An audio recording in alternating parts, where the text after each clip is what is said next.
Hi everyone. তো আজকে video start করছি এখন থেকে। তো এখন দুপুরে খাওয়া দাওয়া পুরো কমপ্লিট। তোমাদের কার কার হলো কমেন্টে জানাও। তো আজকে চরম বৃষ্টি পড়ছিল, আর আজকে আমাদের ট্রান্সমিটারও ঘুরে গেছে, লাইনও নেই, মারাত্মক ব্যাপার। তার মধ্যে আবার বিয়ে বাড়ি। তো রাতের বেলায় যাব বিয়ে বাড়ি। তো কীভাবে সাজবো যাবো সবটাই আজ থাকবে এই ভিডিওতে। তো পুরো ভিডিওটা দেখো শেষ পর্যন্ত। আর বৃষ্টি পড়ছে, ওয়েদারটা বেশ ঠান্ডা ঠান্ডায় আছে, তবে লাইন নেই। তো ইনভার্টারেরও চার্জ বেশি নেই, কারণ লাইন রাত থেকেই নেই তার জন্য। তো যাই হোক, চলো।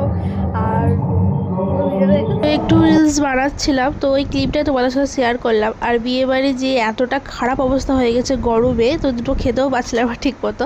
যাই হোক, ছোট্ট করে একটা ভিডিও তোমাদের সাথে শেয়ার করলাম। আর ভিডিওটা কেমন লাগলো কমেন্টে জানাও। আমার গলার অবস্থা তো খুবই খারাপ, ভয়েস দিতে আমার বিরক্তকর লাগছে, কিন্তু দিতে হবে। আর যা রিসেপশনে গিয়েছিলাম তার ছবি একটু দিয়ে দিলাম পাশে।